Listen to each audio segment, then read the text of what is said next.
Bonjour, vous connaissez peut-être ce petit chant qui dit « Parce qu'il vit,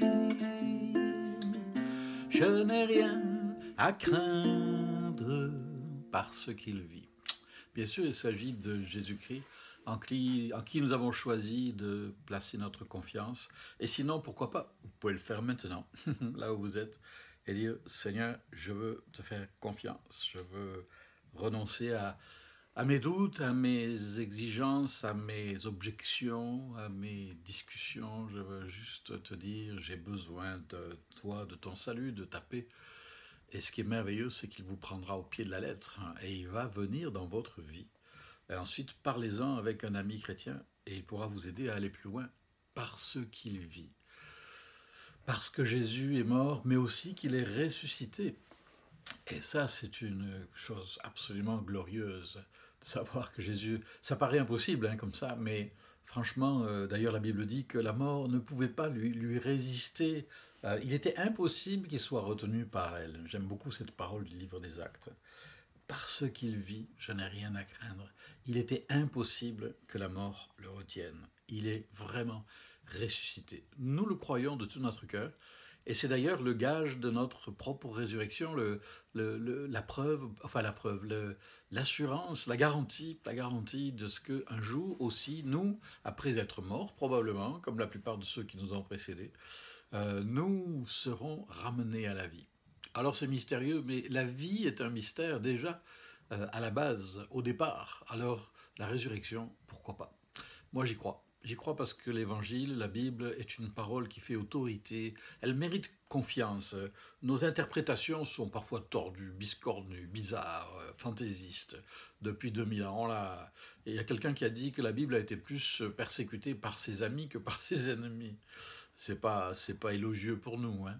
Que Dieu nous pardonne et que Dieu nous aide à être humbles, mais en même temps remplis d'assurance face à l'autorité de l'Écriture qui dit « Il était impossible qu'il soit retenu par la mort. Il est sorti du tombeau. Il est vivant pour l'éternité. » Et c'est intéressant parce que ce petit refrain-là, que je vais reprendre dans un instant, si vous restez avec moi, a été composé par Bill Gaither, un grand compositeur de chants chrétiens qui a marqué beaucoup notre génération.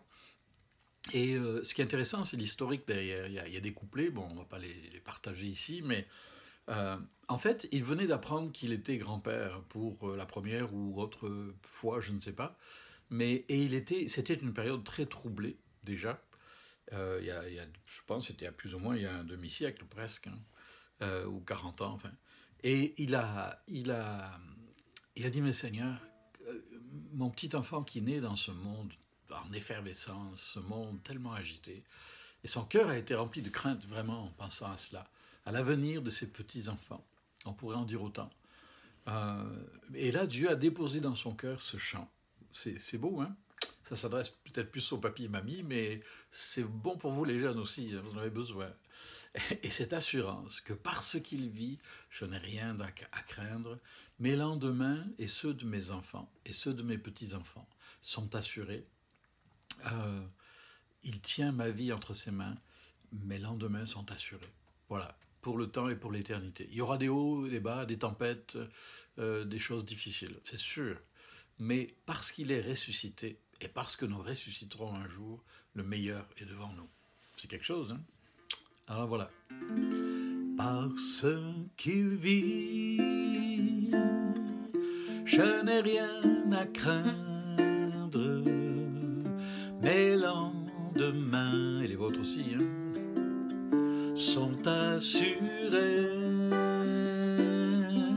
entre ses mains.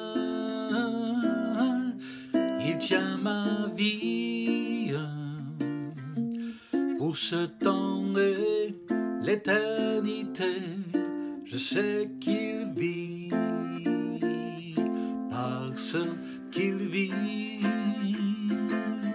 Je n'ai rien à craindre, mes lendemains sont assurés entre ses mains.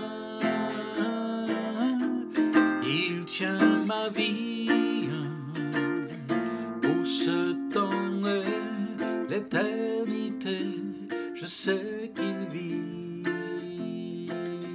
pour ce temps et l'éternité, je sais qu'il vit.